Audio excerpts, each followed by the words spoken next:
하나님은 영이시니 예배하는 자가 영과 진리로 예배할지니라. 아멘.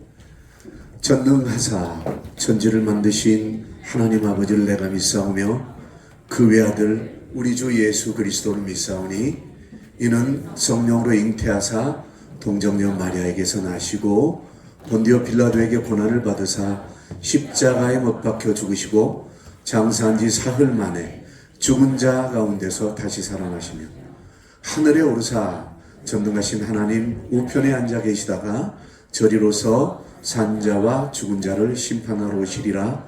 성령을 믿사오며 거룩한 공예와 성도가 서로 교통하는 것과 죄를 사하여 주시는 것과 몸이 다시 사는 것과 영원히 사는 것을 믿사옵나이다. 아멘. 하나님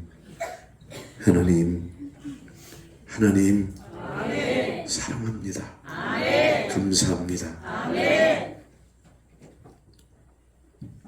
우리를 기억하여 주실 뿐만 아니라 단 한 번도 눈에서 떼지 아니하시고 바라보시며 친히 우리의 마음을 다 아셔서 우리의 심정을 헤아려 주시는 주님을 찬양합니다. 모든 역사는 주님의 계획 안에 있으며 주님의 뜻대로 운행하신 줄 믿습니다. 아버지께서 아버지 뜻대로 운행하시기를 우리는 간절히 간구합니다. 우리의 뜻도 아니고 우리의 소망도 아니고 우리의 바람도 아니고 오직 아버지의 뜻대로 모든 것을 행하시되 우리를 아버지의 백성 삼아 주셨사오니 그곳에서 우리를 기억하시며 순간순간마다 우리를 평강의 길로 인도하여 주시옵소서. 이 시간도 주의 말씀을 통하여 하나님 아버지의 그 놀라우신 사랑을 다시 느끼길 소망합니다. 예수 그리스도 이름으로 기도하옵나이다. 아멘.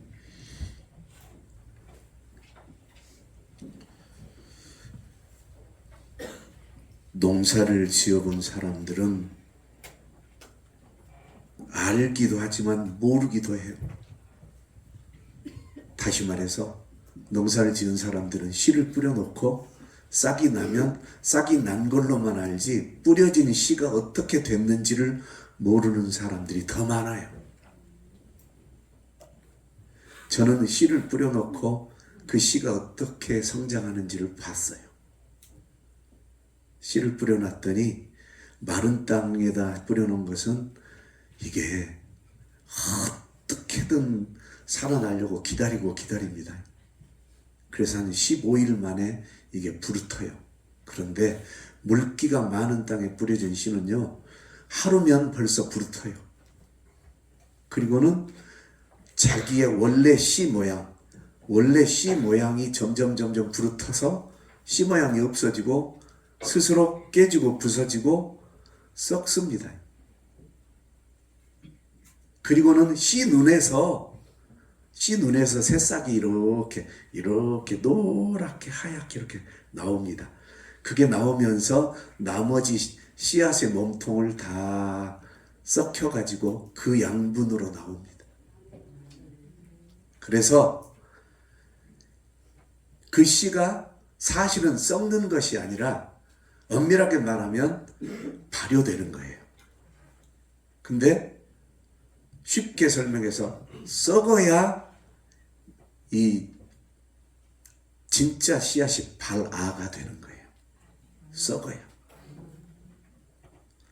계란도 보면 학생들아, 노른자가 진짜야, 흰자가 진짜야? 응?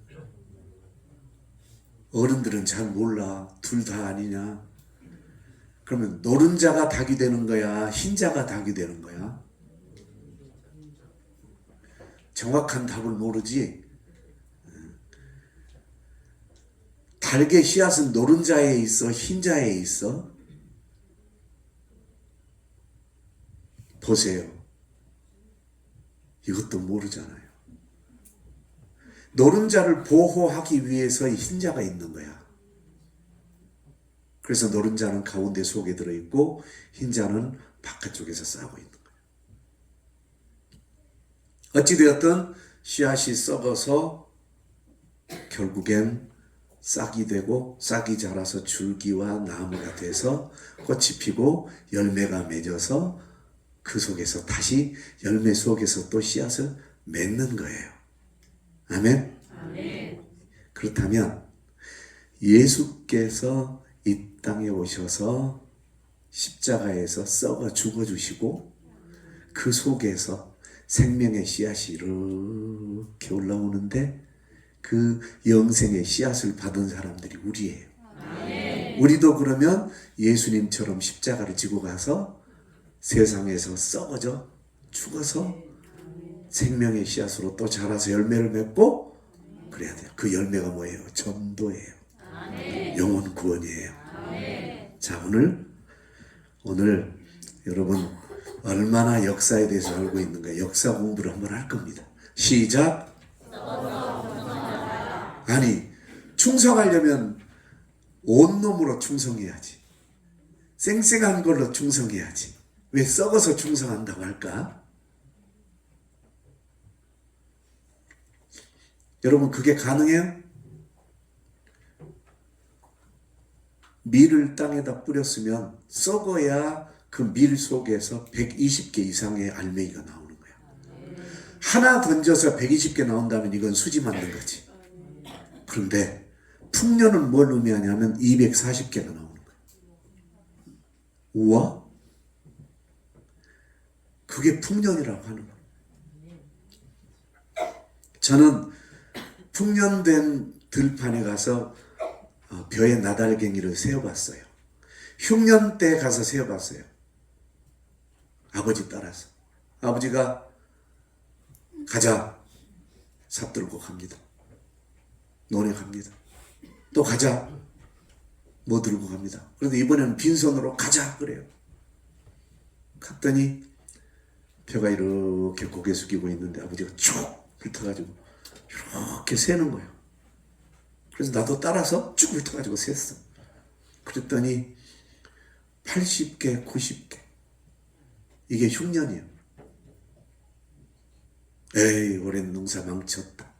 또 저기만 좀 가더니 또 털보더니 에이, 근데 진짜 80개, 90개. 신비해. 어째 똑같이 그러냐? 근데 풍년 때로 보니까 딱 170개, 180개. 100개가 더 붙었어. 올해 농사 잘 됐다. 그리고 바람이 불면 흉년 때는요, 벼이삭이요, 휴휴휴휴 막 이렇습니다. 빨리 움직입니다. 이건 흉년이에요. 근데 풍년 때는 바람이 불면 못 일어나. 무거워서. 이게 풍년이에요. 네, 이제 농사 공부 끝. 자, 오늘 본문 말씀입니다. 요한복음 12장 24절로 20절로 26절. 자, 저와 여러분이 교독합니다. 명절에 예배하러 올라온 사람 중에 헬라인 몇이 있는데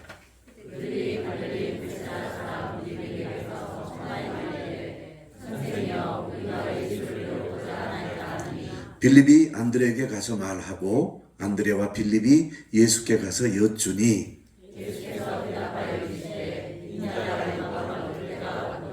내가 진실로 진실로 너희에게 이르노니 한 알의 밀이 땅에 떨어져 죽지 아니하면 하나를 그대로 입고 죽으면 많은 열매를 맺느니라.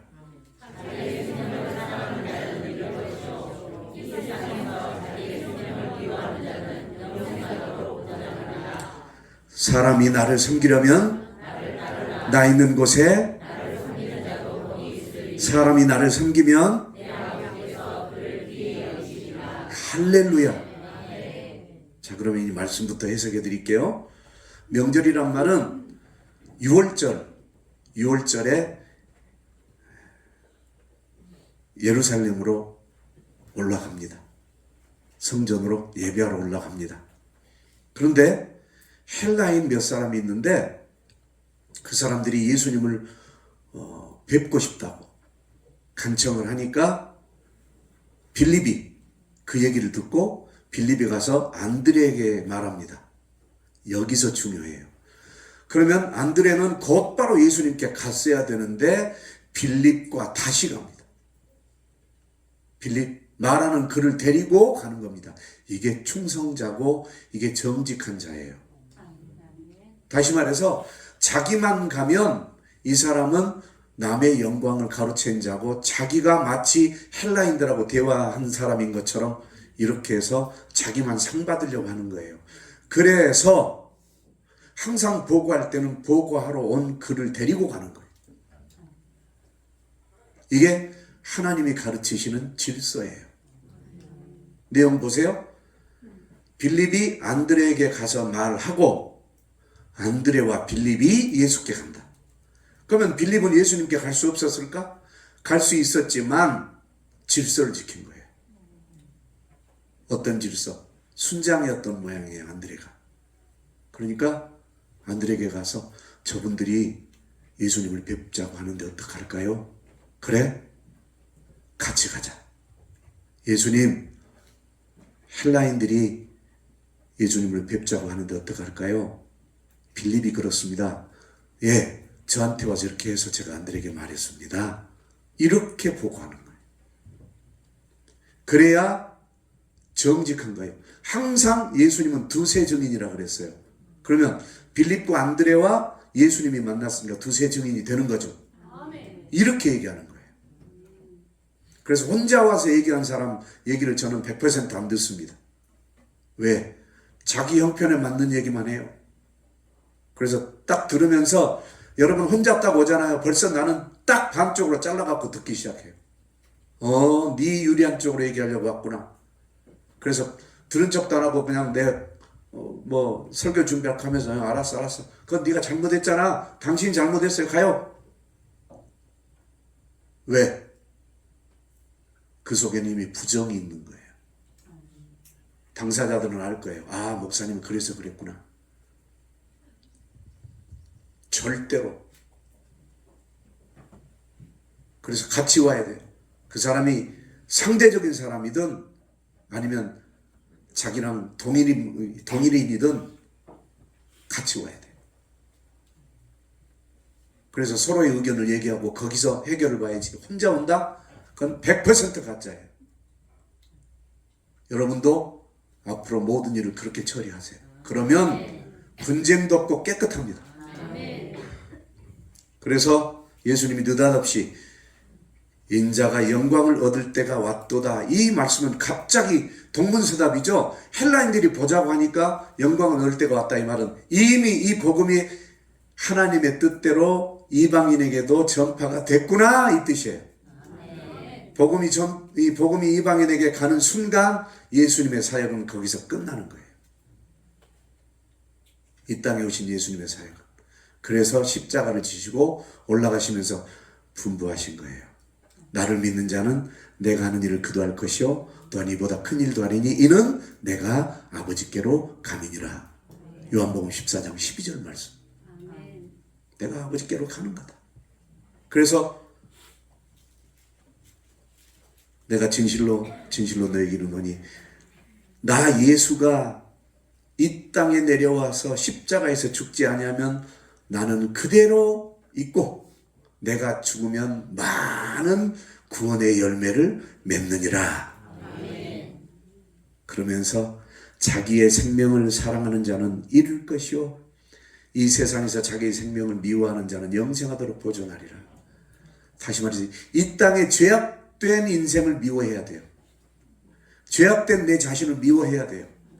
그래야 영원한 천국을 맛볼 수 있어요. 그래서 이제부터 사람이 나를 섬기려면 나를 따라라. 왜? 아니 나를 따라야 나 있는 곳에 함께 갈 거 아니냐. 간다는 얘기예요. 그래서 사람이 나를 섬기면 내 아버지께서 그를 귀히 여기시리라. 그럼 결정권은 누구한테 있다는 거죠? 하나님 아버지께 있다는 거예요. 그래서 우리의 믿음이 누구를 따라갈 거냐가 중요해요. 자, 이제 이 땅에는 훌륭한 사람들이 참 많습니다. 어떤 사람은 자기의 생명의 은인이라고 따라갔다가 정말로 기가 막힌 억울함을 당하고 끝나는 사람이 있고, 어떤 사람은 별거 아닌 것 같은 사람 따라갔다가 정말로 큰 복을 받은 사람도 있습니다. 여러분 유튜브 많이 볼 거예요. 보면 아직도 감성이 살아있는 나라, 그 나라의 영상을 보면 그와 비슷한 영상들이 많이 옵니다. 어느 큰 회사 앞에서 쓰레기를 줍고 막 불쌍한 일을 하는데 어떤 사람이 지나가다가 지갑을 떨어뜨렸습니다. 그랬더니 주워가지고 막 쫓아가서 돌려줍니다. 그러니까 그 사람이 나중에는 큰 복으로 돌려준다든지, 혹은 회사원으로 이제 면접을 보러 가는데 회장이 거지처럼 그 회사 앞에서 얼쩡거리고 있습니다. 그러면서 그걸 하니까 대부분의 사람들이 막 밀쳐버리고 외면하고 가는데, 한 여자분은 내가 가진 게 이거밖에 없는데 이거라도 지금 가지고 빨리 용기를 하시고 그러라고 하면서 자기가 직접 가게 데리고 가서 먹을 것도 사주고 그렇게 하고 다 해놓고 급하게 이제 면접을 보러 뛰어 올라갑니다. 시간이 늦었는데 면접실에 못 들어가게 막 하고 있는데 이 회장이 그대로 들어옵니다. 그리고는 우리 회사는 불쌍하고 가난한 사람들을 그냥 지나쳐가는 사람들이 들어올 회사가 아니다. 이 사람이 이 직분을 맡아야 된다라고 들어와서 그 얘기를 합니다. 이처럼 테스트합니다. 어쩌면 하나님은 지금도 그와 같이 우리 모두를 테스트하고 계시지 않을까. 시작. 반드시 필, 죽을 사, 곧, 즉, 살, 생. 필사, 즉생, 필생즉사. 죽기로 싸우면 반드시 살고, 살려고 비겁하면 반드시 죽는다. 위기에 처한 나라를 구하려는 충신의 각오를 토로한 말이에요. 누가 했을까요? 누가 했어요?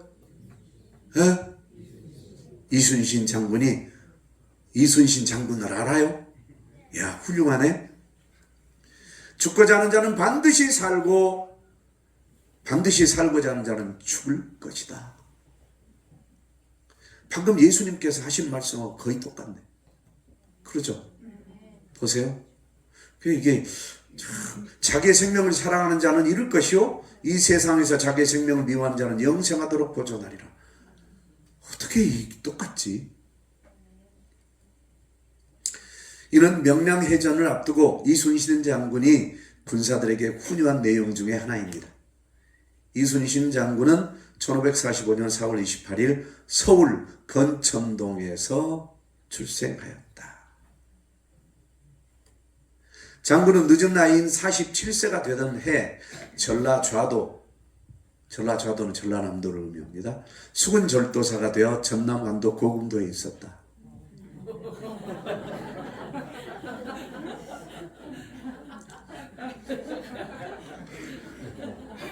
여수회가 있었지만 남해전을 치룰 때 고금도에 충무사를 세우고 거기가 있었습니다.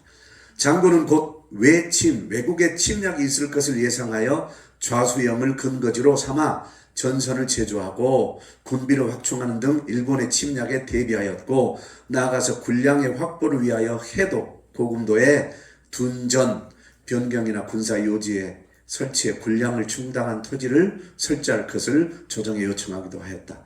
그래서 고금도는 평야가 많아요. 넓어요. 시무대나무를 많이 심어 화살을 제조했다. 그래서 고금도 가면 시무대가 많아요. 장군의 처세는 오직, 시작,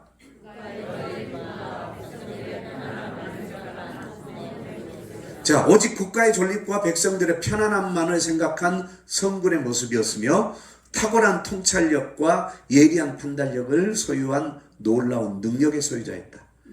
장군의 장검에 새겨진 글귀엔 삼척서천 산화동색 일휘소탕 혈염산하 시작. 석자칼로 하늘에 맹세하니 산하가 떨고 한번 휘둘러 쓸어버리니 피가 산하를 물들인다.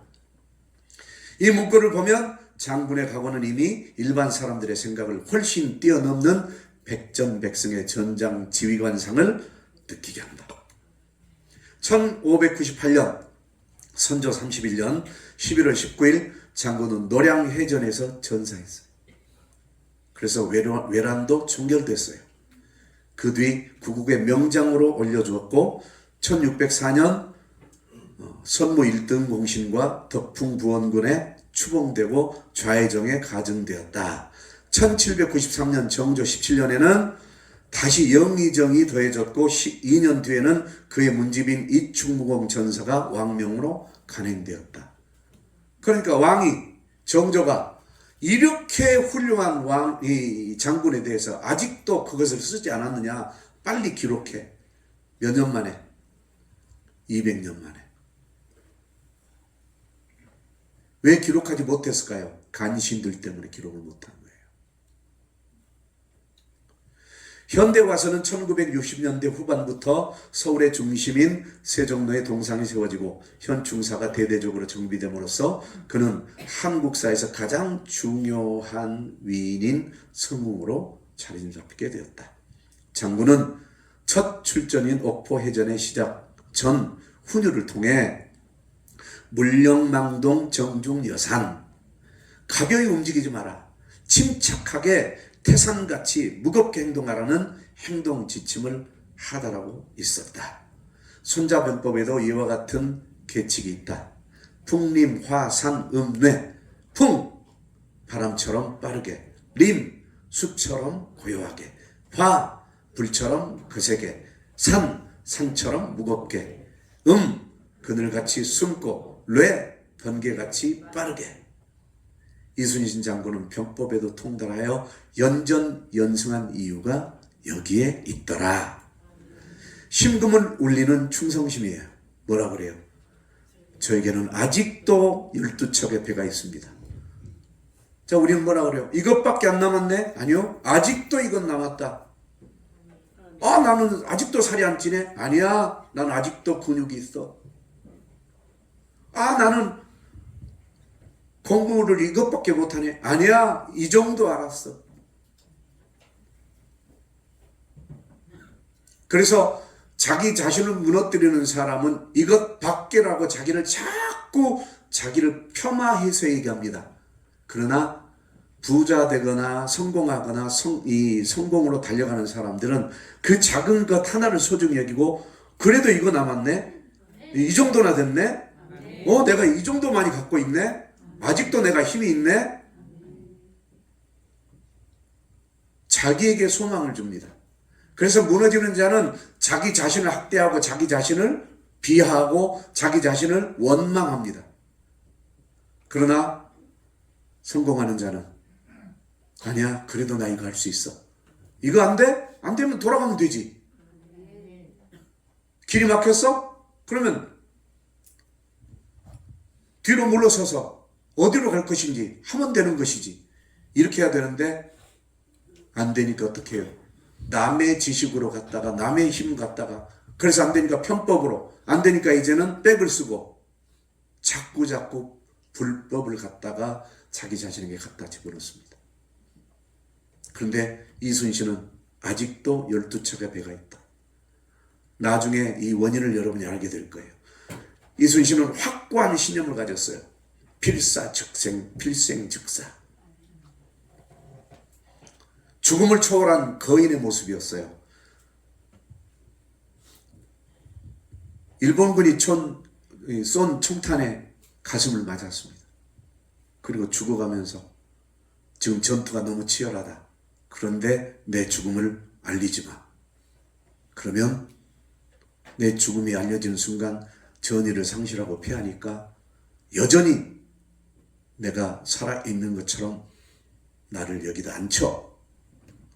그래가지고 제일 높은 꼭대기에다가 자기의 죽은 시신을 그대로 꼿꼿하게 앉혀놓고 뒤에서 병사가 잡고 있었다고 얘기를 해요. 왜? 그럼 그 병사는 얼마나 울었을까요? 그 시신을 붙들고 장군이 고개를 똑바로 들 수 있도록 갑옷과 투구를 잡고 마치 장군이 살아있는 것처럼 인형 다루듯이 그렇게 하면서 얼마나 충성스럽게 울고 있었을까요? 그런데 승리했어요. 아멘. 이게 충신이에요. 아멘. 세계 해군 역사의 3대 해군 제독을 첫 번째로 한국의 이순신, 두 번째로 영국의 넬슨, 세 번째로 일본의 도고 헤이하치로 이렇게 정리하고 있답니다. 그중 단연 이순신 장군이 으뜸이며 그는 해의 신, 바다의 신으로까지 칭송받고 있다고 합니다. 그 한 예로 일본이 러일전쟁 승전 축하연이 있던 날 밤 어떤 기자가 도고 제독에게 각하의 업적은 영국의 넬슨 제독, 조선의 이순신 제독에 비견할 만한 빛나는 업적이었습니다 라고 하자 도고 제독은 그 기자를 즉각 야단치며 무슨 소리 하고 있어? 나를 넬슨 제독에게 비유하면 가능해. 그러나 이순신 제독에게 비교하지 마. 그분은 전쟁에 관한 한 신의 경지에 오른 분이야. 이순신 제독은 국가의 지원도 제대로 받지 않고 훨씬 더 나쁜 상황에서 매번 승리를 이끌어내었다. 나를 전쟁의 신이자 바다의 신이신 이순신 제독에게 비유하는 것은 신에 대한 모독이다. 또 미국 해군사관학교 4학년 생도들이 일본을 방문한 적이 있었는데 이들이 도고 제독을 방문하여 인터뷰하는 과정에서 가장 존경하는 인물이 누구냐고 질문했답니다. 이때 도고 제독은 내가 가장 존경하는 분은 조선의 수군을 지휘한 이순신 제독입니다. 그러자 이 미국 대학생들이 이순신이 누군지를 몰라요. 그래서 이순신이 누굽니까? 라고 물으니까 이순신은 세계 해군 역사상 가장 위대한 제독이며 이순신과 비교하면 자신은 하급 군인도 못 된다. 이렇게 이순신을 높이 평가했다는 거예요. 그러나 당시 일본군의 소형 어뢰정 등에서 충무공에 신의를 올려놓고 제사를 지냈다는 기록이 있대요. 일본인들도 이순신을 제사를 지내줬대요. 그래서 점점 잊혀져가는 구국의 성웅 이순신 장군을 잊어버린다면 역사를 안다고 할 수 없고 장군 덕분에 현재를 편안하게 살고 있는 후예들은 무한한 부끄러움을 느껴야 할 것이라고 광장 21에 기록이 되어 있는 것을 제가 발췌해 왔어요. 제가 쓴 글이 아니에요. 그러나 이순신 장군의 주변에는 비굴한 자들이 참 많았어요. 그 대표적인 인물이 원균 장군이에요. 내 친구가 원균이 있었는데 참 이게 참 이미지가 중요해요. 그 친구 볼 때마다 왜 이렇게 비굴하게 보이냐? 비굴하지 않아요. 착한 친구예요. 누구 때문에? 원균 장군 때문에. 한산 대첩에서 패배해가지고 원균은 책형을 받아야 하고 다른 장졸들은 모두 죄가 없다. 왜냐하면 원균이라는 사람은 원래 거칠고 사나운 하나의 무지한 자로서 당초 이순신과 공로 다툼을 하면서 백방으로 이순신을 모함하여 결국 이순신을 몰아내고 자신이 그 자리에 앉았기 때문이다. 겉으로는 일격의 적을 섬멸할 듯 큰 소리를 쳤으나 지혜가 고갈되어 군사가 패하자 배를 버리고 무트로 올라와 사졸들이 모두 고기밥이 되게 만들었으니 그때 그 죄를 누가 책임져야 할 것인가? 한산에서 한 번 패하자 뒤이어 호남이 함몰되었고 호남이 함몰되고서는 나란 일이 다시 어찌할 수 없게 되어버렸다. 시사를 목도하건대 가슴이 찢어지고 뼈가 녹으려한다. 선조실록 31년 무술년 4월 2일 기사 중 사관이 그렇게 논평을 써놓은 거예요. 사관이란 말은 기록자를 얘기하는 거예요. 그러면 이 원균이 어떤 사람이에요? 원균 장군은 임진왜란기의 대표적인 장수 중 하나였으며 7천량 해전의 졸전과 패배, 그 외에 여러 전쟁, 패전 등으로 한국사에서 대표적인 똥별로 유명하며, 제가 쓴 게 아니에요. 가장 평판이 좋지 않은 장군 중 하나다. 옥포해전, 사천해전, 부산포해전 등 여러 해전을 이순신과 함께 치렀으나 이순신과의 불화로 잠시 전라병사로 제수되었다가 이후, 이것은 제가 쓴 거예요. 이순신이 전쟁에서 이기자 그 공로를 자기 것으로 돌려 더 높은 관직에 오르려고 이순신을 역적으로 몰아 이순신 장군이 장군에서 병사로 강등되어 감옥에 갇히게 되게 한 이 사람이 원균이에요. 파직된 이순신 장군의 자리를 빼앗아 전라 좌수사 겸 삼도 수군 통제사의 자리에 올랐으나 칠천량 해전에서 대피하여 이순신 장군이 공들여 육성해온 조선 수군이 와해되고 본인도 전사했다. 이 패배는 당시 전황을 크게 악화시키면서 정유재란을 발발시킨 주된 원인으로 평가된다. 전선의 상황 보고에는 원균이 군영을 모두 불태우고 보유 판옥선을 전부 자침시켰어. 이게 뭐예요? 아니, 이순신이 만든 그 거북선과 그 모든 전투함을 스스로 침몰시켰다니까. 그리고 자기 배만 한 척을 몰고 도망쳐 올라간 거예요. 그리고는 우응신이라는 신하를 시켜가지고 곡식 창고를 다 불태워버린 거예요. 이때 자침시킨 판옥선의 수는 70에서 80여 척으로 조선 수군의 전쟁이 발발하자마자 수군 최강의 전력을 상실했어요. 그러니까 120척에서 물론 전쟁에서 패한 것 말고 스스로 80척을 침몰시켰으니까 이순신이 뭐라고 얘기해요? 그래도 12척 남았다 그런 거예요.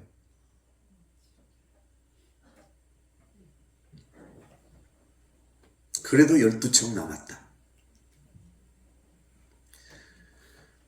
칠천량 해전에서 이순신 장군이 피땀 흘려 부강하게 키워놓은 조선의 최정예 수군의 판옥선을 12척만 남기고 모조리 침몰시키는 대패를 당하고 공적을 위해 인간 백정 행각까지 저지른 주제에 지금의 부총리에 해당하는 좌참성과 지금의 검찰총장 및 기무사령관에 해당하는 판흑금 부사를 제수받았다니 분에 차고 넘치는 처사를 하지 않을 수 없다.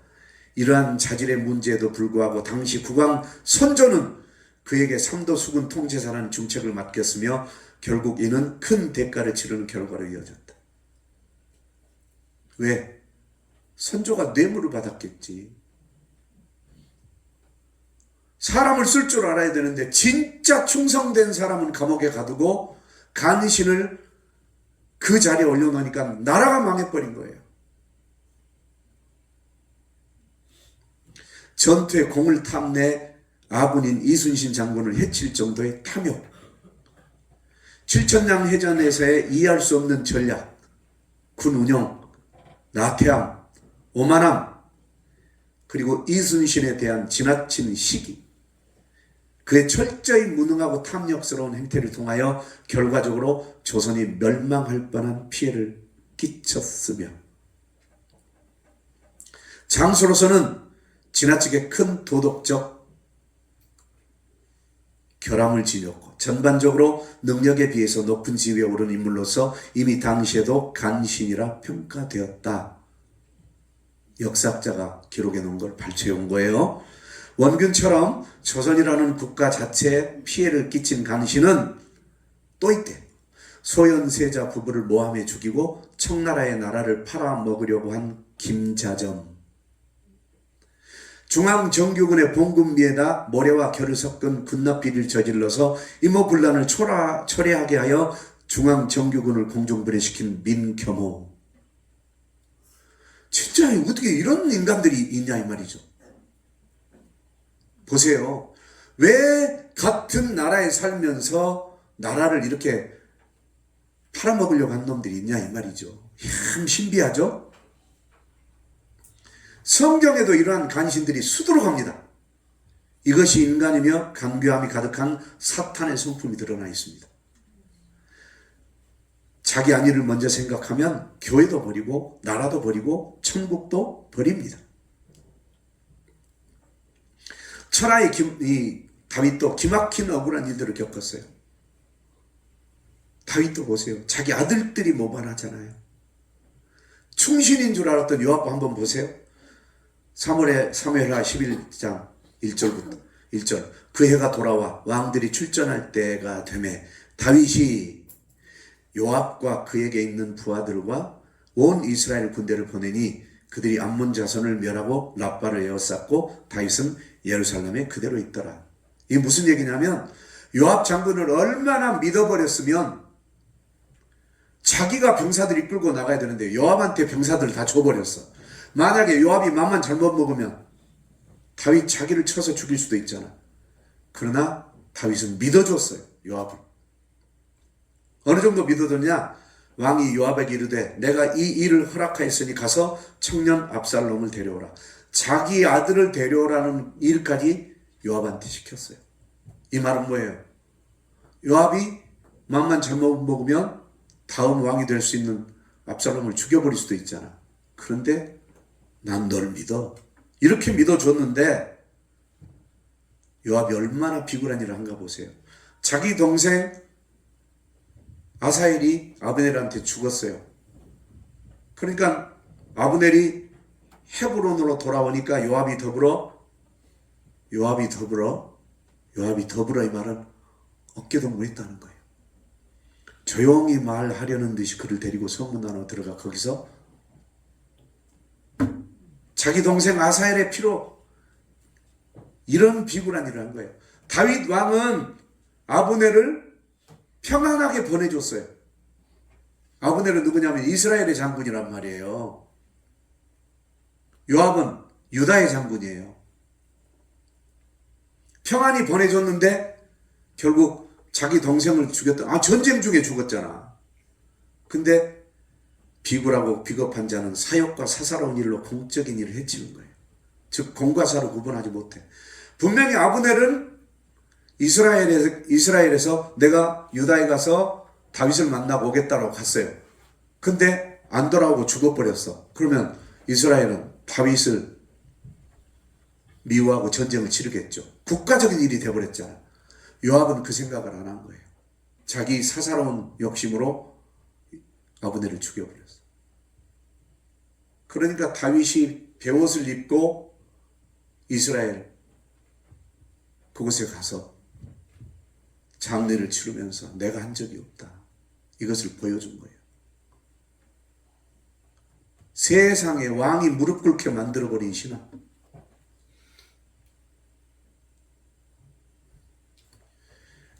또 보세요. 사무엘하 18장 9절로 11절 한번 볼까요? 압살롬이 이제 모반을 했습니다. 그래가지고 압살롬이 쫓기고 있어요. 압살롬의 머리가 그 상수리 나무에 걸림에 그가 공중과 그 땅 사이에 달리고 그가 탔던 노새는 그 아래로 빠져나간지라. 한 사람이 보고 요압에게 알려 이르되 내가 보니 압살롬이 상수리 나무에 달려있더이다. 요압이 그 알린 사람에게 이르되 네가 보고 어찌하여 당장에 쳐서 땅에 떨어지지 아니하냐느냐. 내가 내게 은 10개와 띠 하나를 주었으리라. 무슨 얘기예요? 죽여버려야지 왜 왔냐? 아니 지금 왕의 아들이잖아요. 아무리 모반했을지라도 왕이 명령했어. 그런데 죽여버려야 된다 이 말이에요. 이런 못된 마음을 품고 있는 거예요. 이게 요압의 심정이에요. 근데 보세요. 그 부하가 요압에게 대답하되 내가 내 손에 은 1000개를 받는다 할지라도 뭐라고요? 자, 요압은 내게 은 10개와 띠 하나를 주었으리라. 근데 은 10개도 어마어마한 거예요. 근데 은 1000개를 받는다 할지라도 나는 왕의 아들에게 손을 대지 아니하겠나이다.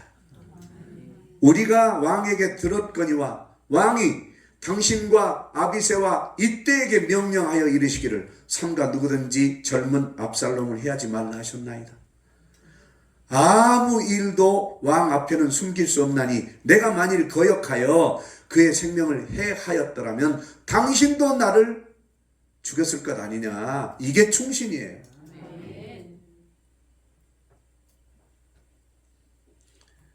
요압이 이르되 나는 너와 같이 지체할 수 없다 하고 손에 작은 창 셋을 가지고 가서 상수리 나무 가운데서 아직 살아있는 압살롬의 심장을 찌르니 이게 간신의 행위예요. 그랬더니 그 부하들이 무기를 든 청년 10명이 압살롬을 에워싸고 쳐 죽이니 이런 생각해 보세요. 그러니까 여러분 누구를 따라가냐에 따라 여러분 살인자가 되느냐 아니면 충신이 되느냐.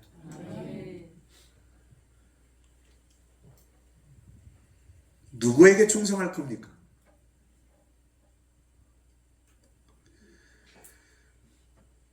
또 이제 요압을 보세요. 열왕기상 1장 5절로 8절. 그때 학기세 아들 아도니아가 스스로 높여서 이르기를 내가 왕이 되리라. 이야, 이사야에 나오는 사탄하고 똑같죠.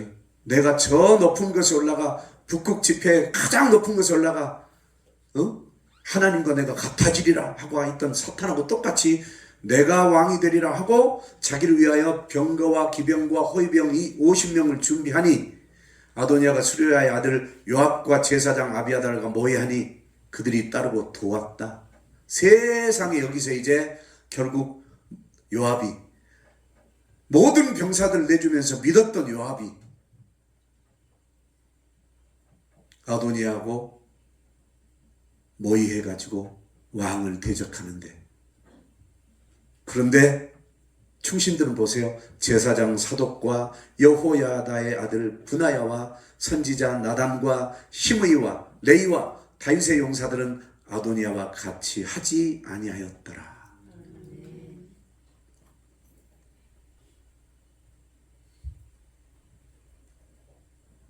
지금의 나라의 형편을 보십시오. 야, 참 피곤하구나.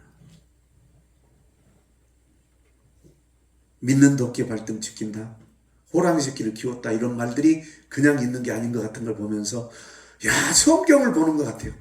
성경을 보는 것 같아요. 어찌됐든 12 중에 하나인 가룟인이라 부르는 유다에게 사탄이 들어가니까 마귀가 벌써 예수를 팔려는 생각을 넣어버렸구나. 아하, 이제 영의 세계가 보이는구나. 사탄이 들어가면 그런 생각을 갖는구나. 무슨 얘기를 하려고 하냐면 배신이라는 것은 사탄이 들어가면 그렇게 된다는 거예요. 사탄이 들어가면 배신. 제자 중 하나로서 예수를 잡아줄 가룟 유다. 12 중에 하나인 가룟 유다가 예수를 넘겨주려고 대제사장들에게 감해.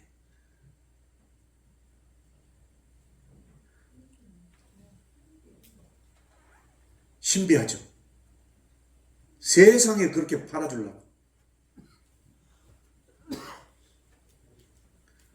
어떻게 이렇게 사냐 이 말이에요. 조국을 위해 그리고 민족의 평강을 위해 자기 목숨을 바친 이순신 장군을 기억하는 사람이 얼마나 있을까요? 이런 교육을 하지 않았다는 것은 자기 민족을 역사에서 지워버리려는 사악한 의도일 거예요. 진짜 교육은 이런 충성된 자들을 잘 알도록 가르치는 거예요.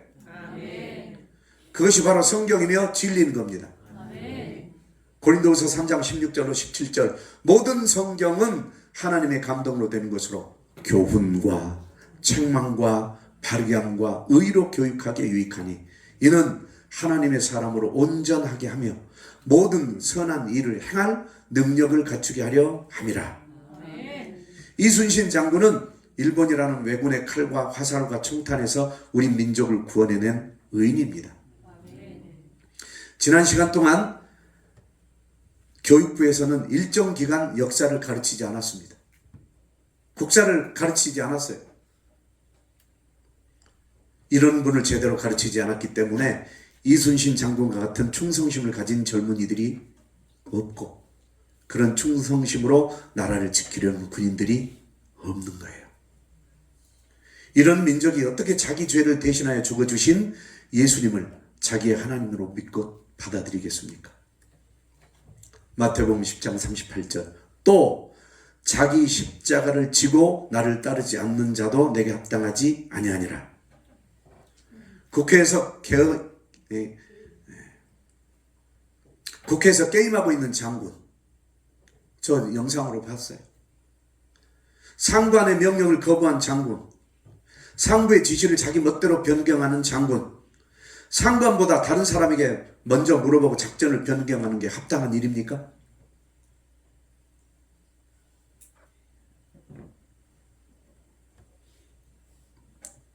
이게 원균 아닙니까? 원균. 이런 자들은 합당하지 않다는 거예요.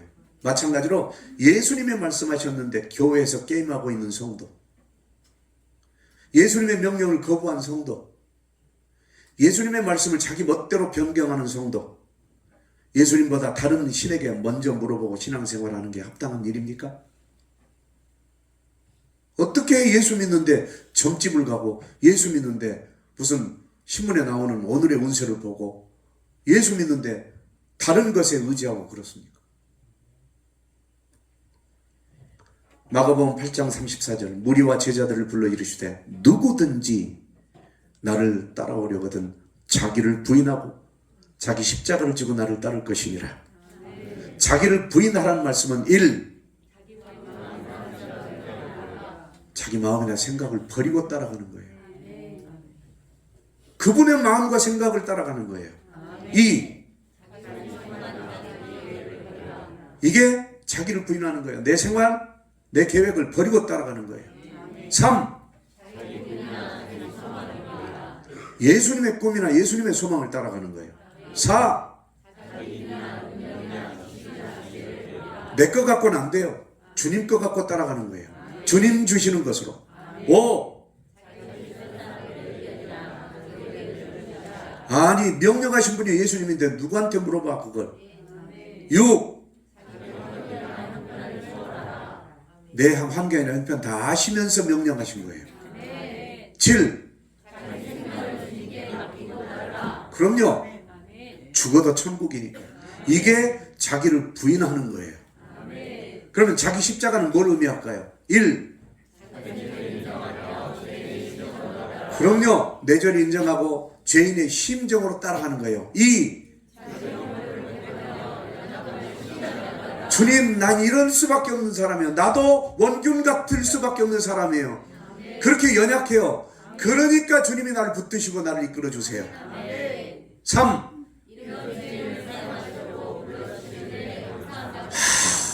이럼에도 불구하고 날 불러주셨습니까? 4. 아니, 나 죄인인데 감히 내게 속에 복음을 주셔서 복음을 말하게 하십니까? 5. 아니, 나는 심판받아야 마땅할 악인인데 어떻게 성도로 거룩한 길을 가는 자로 불러주시고 집사로, 권사로, 장로로, 목사로, 전도사로 이렇게 써주십니까? 6.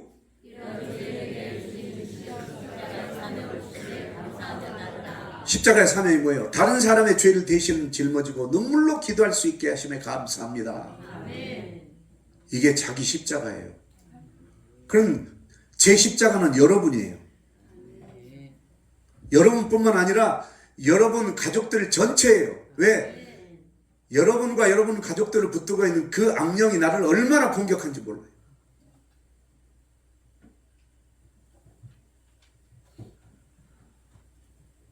그러니까 이 장애가 풀리지 않고 계속 아프고. 여러분 보세요. 얘기했잖아요. 내가 옆구리가 지금 안 아파요. 그 교회 가려고 했더니 동시에 같이 그냥 탁 다쳐가지고 사탄이 다치게 한 거죠. 나 기도 못하게, 잠 못 자게, 힘들게 갔더니 목사님이 똑같이 얘기하는 거예요. 아파가지고 너무 힘들었다. 하물며 여러분은. 그래서 어느 목사님은 그랬어요. 내가 아픈 것은 여러분 때문입니다라고 하더라고요.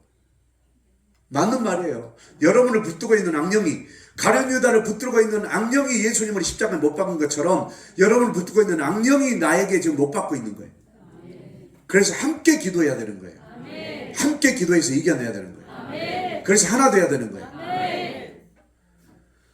누가복음 14장 27절 누구든지 자기 십자가를 지고 나를 따르지 않는 자도 능히 내 제자가 되지 못하리라.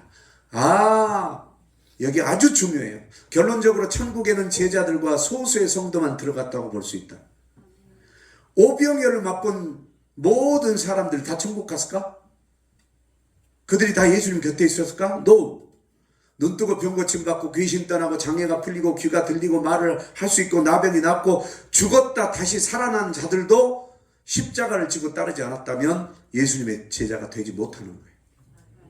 나 병 고침 받았다, 나 죽었다 살았다, 이제 멋지게 살아야지, 그걸로 끝난다면 그는 다시 안 산 만큼 못해요. 차라리 눈 안 떴으면 죄라도 덜 보지, 차라리 귀 안 들렸다면 악한 말이라도 덜 듣지, 차라리 벙어리 됐다면 악한 말 덜 하지, 그래 죄를 더 쌓지. 차라리 그때 죽었더라면 그 죽음으로라도 덜 하지, 다시 살아나지고 죄를 더 많이 쌓아서 지옥 가는 것보다. 왜 고쳐주고 왜 여러분 교회 오게 만들었어요? 왜 여러분 예수 믿게 만들었어요? 주님이 뭐라고 그랬어요? 차라리 믿지 않은 것이 더 나았을 뻔했다. 가룟 유다에게 차라리 낫지 않았으면 더 나았을 뻔했다. 예수님 곁에 있을 수 있는 사람들은 누구일까요? 제자 말고는 함께 할 수가 없습니다. 제자들은 예수님이 가시는 그 길 그대로 따르는 자들입니다. 그렇다면 천국에서 예수님 곁에 있을 자들도 제자 같은 사람들이에요. 이순신 장군 곁에 있는 자들도 충성된 자들인 것처럼 성령의 열매 중에 충성이라는 열매가 있습니다. 사랑과 희락과 화평과 오래 참음과 자비와 양선과 충성과 온유와 절제니, 이 9가지 성령의 열매, 이게 천국인의 증표예요. 여러분 천국 가려면 이 성령의 열매가 지금 나타나야 돼요. 입에서, 삶 속에서. 사탄은 천국에서 하나님을 배신했습니다. 그 습관대로 이 땅에서도 배신하는 마음을 사람들에게 집어넣고 있습니다. 나는 충성된 자입니까? 아니면 수틀리면 돌아서서 떠나는 자입니까? 지나온 나의 삶의 습관이 나를 이끌고 가서 그 습관대로 내 인생이 끝난다는 사실을 기억하시기 바랍니다.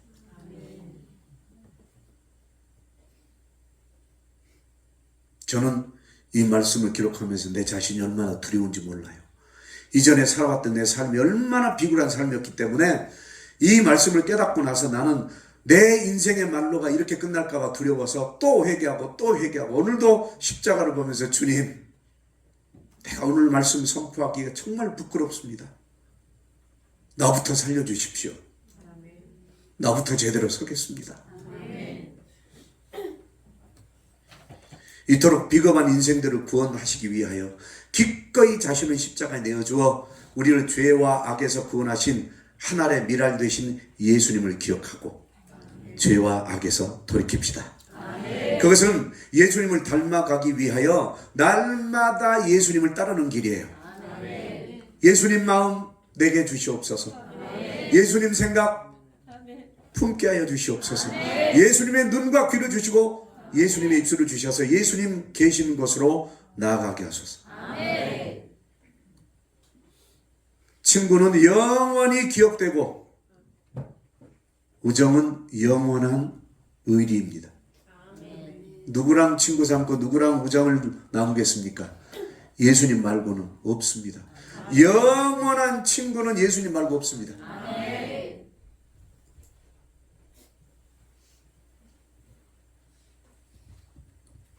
다시 질문합니다. 나는 충성된 자입니까? 아니면 수틀리면 돌아서버리는 비굴한 자입니까? 같이 기도합시다.